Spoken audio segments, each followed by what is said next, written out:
अरस्तु एक ऐसा नाम जो ज्ञान और बुद्धि का पर्याय है। प्राचीन ग्रीस के सबसे प्रतिभाशाली दिमागों में से एक थे। उनका जन्म 500 ईसा पूर्व में मैसेडोनिया के एक छोटे से शहर स्टेगिरा में हुआ था।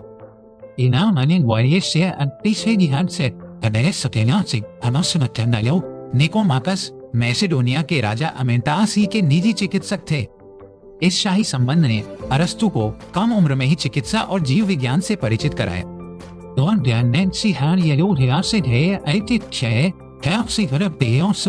जब अरस्तु केवल लली से 10 वर्ष के थे तब सत्य हो गए। अनाथ होने के बाद उनके बहनोई प्रोक्सेनस उनके अभिभावक बन गए।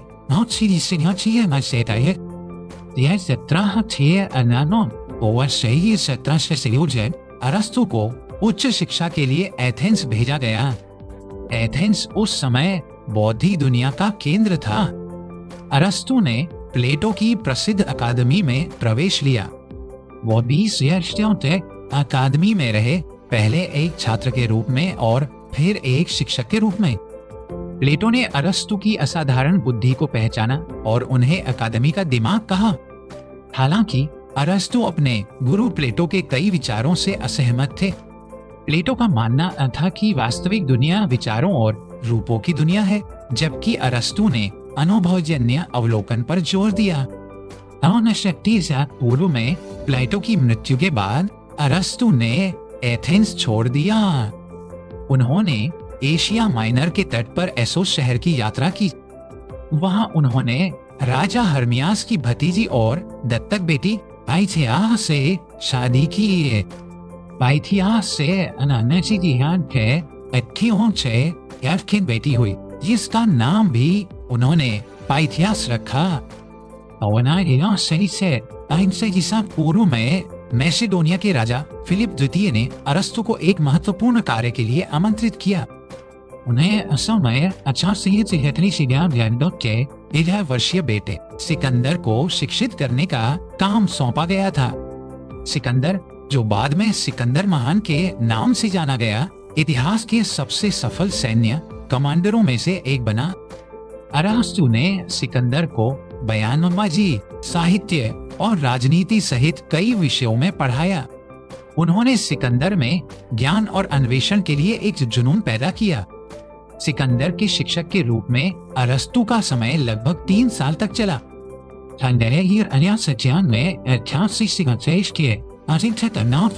अरस्तु एथेंस लौट आए और अपना खुद का स्कूल लीसे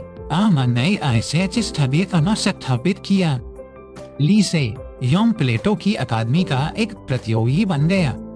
अरस्तु के अनुयायियों को पेरिपेटेटिक्स के रूप में जाना जाता था, क्योंकि वे टहलते हुए चर्चा करते थे। अरस्तु ने एक विशाल पुस्तकालय और एक प्राकृतिक इतिहास संग्रहालय बनाया। उन्होंने अपने जीवन के अगले 12 वर्ष लीसेयम में पढ़ाने और लिखने में बिताए। यह वर्ग के जीवन का सबसे अधिक उत्पादक काल था।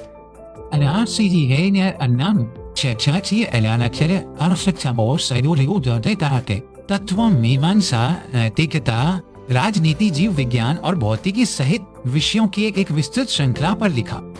उन्हें तर्कशास्त्र का जनक माना जाता है। उन्होंने निगमनात्मक तर्क की एक प्रणाली विकसित की, जिसे सिलोगिज्म के नाम से जाना जाता है। एक सिलोगिज्म एक तार्किक तर्क है जिसमें 2 प्रस्तावों से एक निष्कर्ष निकाला जाता है।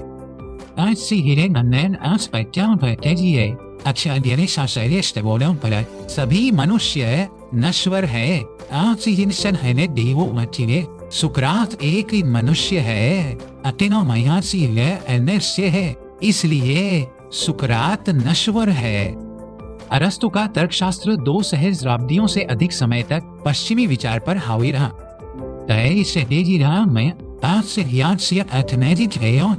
अरस्तु ने होने और वास्तविकता की प्रकृति का पता लगाया। उन्होंने पदार्थ और रूप के बीच अंतर किया। पदार्थ वह है जिससे कोई चीज बनी है। अरस्तु ने 4 कारणों का सिद्धांत भी प्रस्तावित किया। भौतिक शहर या जन्नागन आस्कने अच्छारिक वॉल्सिकी सफेचे कुशल ची आस अन्नने अनुचंगो इरित दिमाशरे है। ये 4 कारण किसी चीज के अस्तित्व को पूरी तरह से समझाने में मदद करते हैं। नैतिकता में अरस्तु ने यूडीमोनिया की अवधारणा का प्रस्ताव रखा, जिसका अनुवाद अक्सर खुशी या मानव उत्कर्ष के रूप में किया जाता है। अनफो के अनुसार यूडीमोनिया जीवन का अंतिम लक्ष्य है। इसे सद्गुण के अनुसार तर्क संगत गतिविधि के माध्यम से प्राप्त किया जा सकता है। अरस्तु ने स्वर्ण मध्य के सिद्धांत का भी प्रस्ताव रखा। यह सिद्धांत बताता है कि सद्गुण 2 अवगुणों के बीच का मध्य मार्ग है। एक ही जगदीजा में है ऐसे अनेक प्रयोग से रहे और दूसरा अधिकता का मनाव से ये अनिश्चित से साहस कायरता कमी और उतावलेपन अधिकता के बीच का मध्य है। लक्ष्य है ये जिसे है एंटी से शासित है। अरस्तु ने 15 से अधिक ग्रीक शहर राज्यों के गठन का विश्लेषण किया।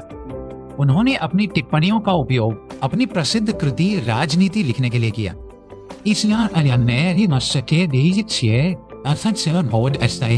उन्होंने विभिन्न प्रकार की सरकारों की जांच की हुई, राजशाही, अभिजात वर्ग और लोकतंत्र।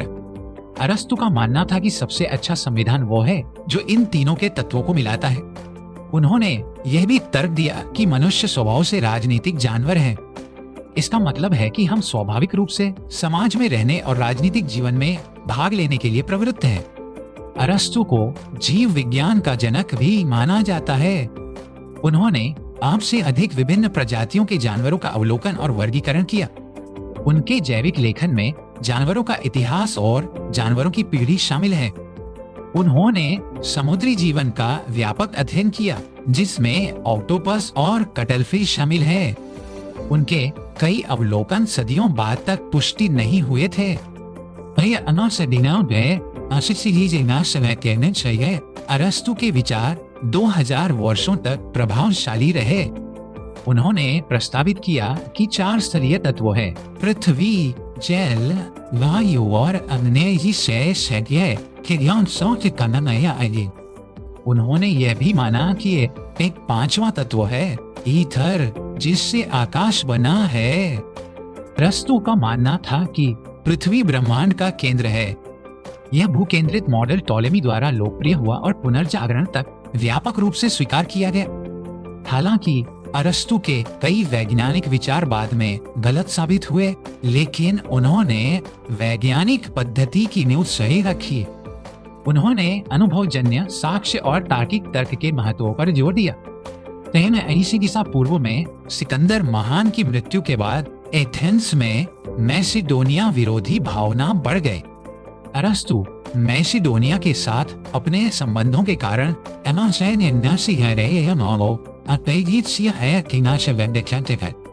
उस पर अधर्म का आरोप लगाया गया, वही अपराध जिसके लिए सुकरात को मौत की सजा दी गई थी। एथेंस को दर्शन के खिलाफ 2 बार पाप करने से रोकने के लिए अरस्तु शहर से भाग गया। से अपनी पारिवारिक संपत्ति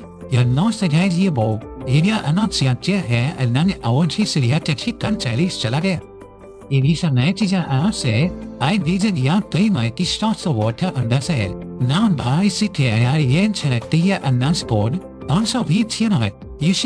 वर्ष की आयु में अरस्तु की मृत्यु हो गए।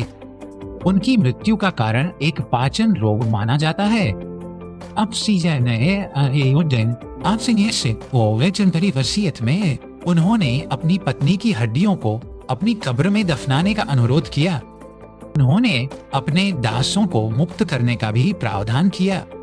अरस्तु की विरासत विशाल और स्थायी है।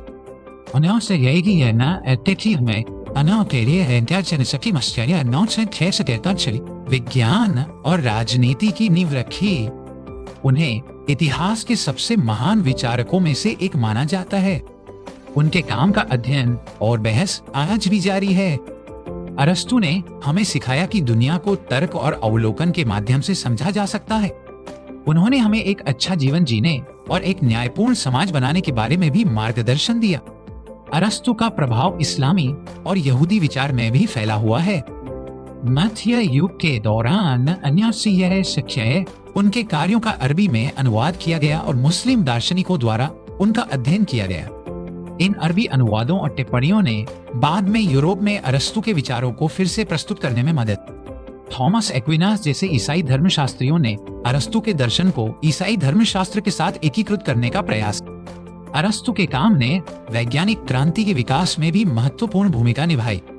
हालांकि उनके कुछ निष्कर्षों को बाद में सही किया गया, लेकिन उनकी अनुभवजन्य पद्धति ने भविष्य के वैज्ञानिकों के लिए मार्ग प्रशस्त किया।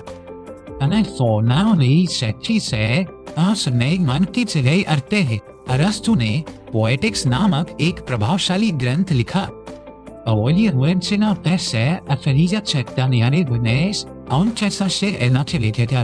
उन्होंने त्रासदी और महाकाव्य कविता की प्रकृति का विश्लेषण किया।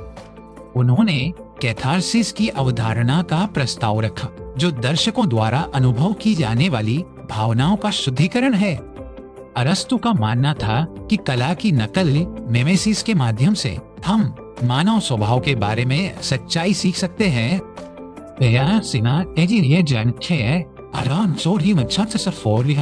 अरस्तु ने प्रेरक भाषण के 3 तरीकों की पहचान किया।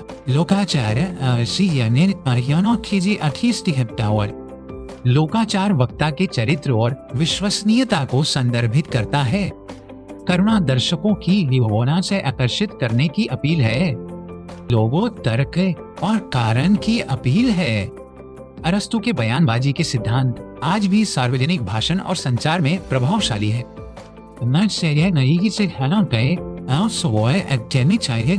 अरस्तु ने डी एनिमा आत्मा पर नामक एक ग्रंथ लिखा। इसमें उन्होंने आत्मा की प्रकृति और उसके कार्यों का पता लगाया। उन्होंने विभिन्न प्रकार की आत्माओं के बीच अंतर किया, वनस्पति, पशु और तर्कसंगत। अरस्तु का मानना था कि केवल मनुष्यों के पास एक तर्कसंगत आत्मा होती है, जो उन्हें सोचने और तर्क करने की अनुमति देती है। अरस्तु के मौसम विज्ञान पर भी विचार थे। उन्होंने मेटोरोलॉजी का नामक एक ग्रंथ लिखा, जिसमें उन्होंने मौसम की घटनाओं की व्याख्या करने का प्रयास किया।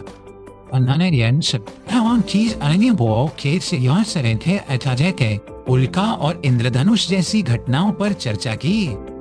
हालांकि उनके कई स्पष्टीकरण गलत थे, लेकिन उन्होंने प्राकृतिक दुनिया को समझने के लिए एक व्यवस्थित दृष्टिकोण का प्रदर्शन किया। अरस्तु की शिक्षाओं को उनके छात्रों द्वारा संरक्षित और प्रसारित किया गया था। उनके सबसे प्रसिद्ध छात्रों में से एक थियोफ्रेस्टस थे, जिन्होंने लिसेयम में उनके उत्तराधिकारी बने। थियोफ्रेस्टस ने वनस्पति विज्ञान के क्षेत्र में महत्वपूर्ण योगदान दिया। अरस्तु के लेखन का एक बड़ा हिस्सा खो गया है। जो बचा है वह ज्यादातर उनके व्याख्यान नोट्स हैं। इन ग्रंथों को पढ़ना अक्सर मुश्किल होता है, क्योंकि वे सार्वजनिक खपत के लिए नहीं थे।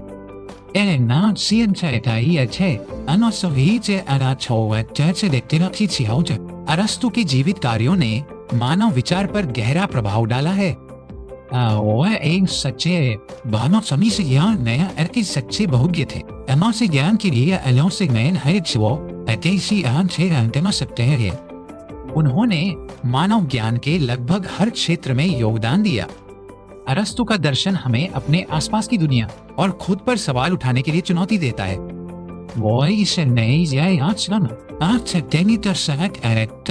अवलोकन और महत्वपूर्ण सोच के माध्यम से सच्चाई की तलाश करने के लिए प्रोत्साहित करता है। अरस्तु की विरासत केवल उनके लेखन में ही नहीं, बल्कि उस बौद्धिक भावना में भी जीवित है जिसे उन्होंने बढ़ावा दिया। वो वास्तव में उन लोगों के गुरु थे जो जानते हैं, जैसा कि दांते ने उन्हें प्रसिद्ध रूप से कहा था। अरस्तु का जीवन और कार्य हमें याद दिलाता है कि ज्ञान की खोज एक आजीवन यात्रा है। उनकी बौद्धिक जिज्ञासा और कठोर विश्लेषण आज भी दुनिया भर के विद्वानों और विचारकों को प्रेरित करता है। अरस्तु ने केवल तथ्यों को एकत्र नहीं किया, बल्कि उन्होंने उन्हें एक सुसंगत प्रणाली में व्यवस्थित करने का भी प्रयास किया। उन्होंने वर्गीकरण के महत्व को समझा। मेरी सीरीज आसपाई के तले अनफासतिया में ये यान फलीया नष्ट जैकांस के रिशिकते अमर सिंह गंतगी होते। अरस्तु का मानना था कि हर चीज का एक उद्देश्य टेलोस होता है। एक बलूत का फल का टेलोस एक ओक का पेड़ बनना है, एक चाकू का टेलोस काटना है। अलिस्यों का टेलोस अरस्तु के अनुसार अरिस्तु के अनुसार एक तर्क संगत और बुरी जीवन जीना है। अरस्तु के दोस्ती पर भी विचार थे। से इन्होंने 3 प्रकारों में विभाजित किया: उपयोगिता, आनंद और अच्छाई। उपयोगिता की दोस्ती आपसी लाभ पर आधारित होती है। आनंद की दोस्ती साझा हितों और सुखद कंपनी पर आधारित होती है। अच्छाई से दोस्ती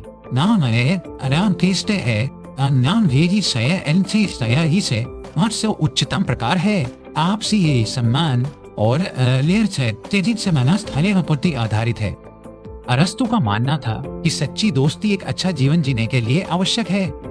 अरस्तु ने शिक्षा के महत्व पर भी जोर दिया।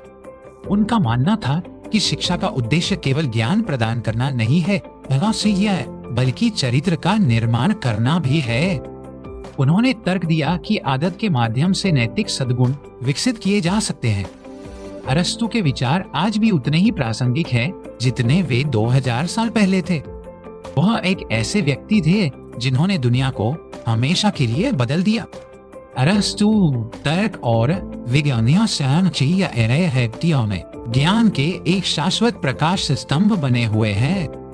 उनकी शिक्षाएं हमें एक अधिक तर्कसंगत, गुणी और पूर्ण जीवन जीने के लिए प्रेरित करती है। उन्होंने प्रकृति में एक अंतर्निहित व्यवस्था और तर्क देखा।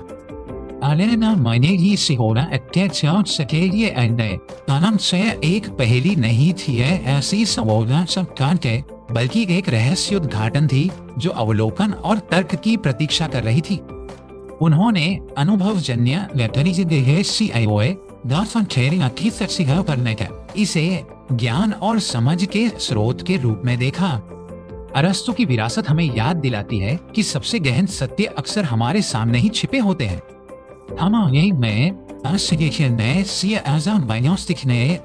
देखने, सवाल करने और सोचने की जरूरत है।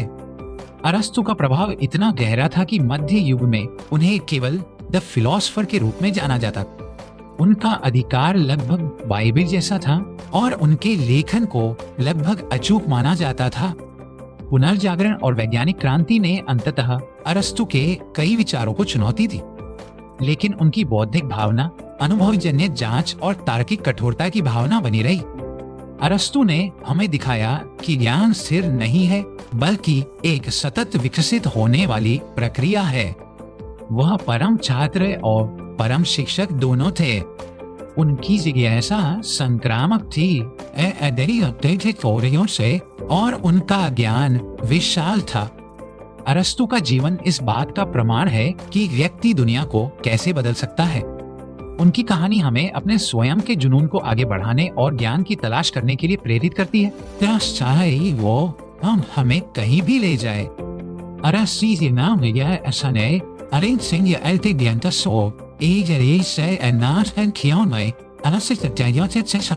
और ज्ञान की एक ऐसे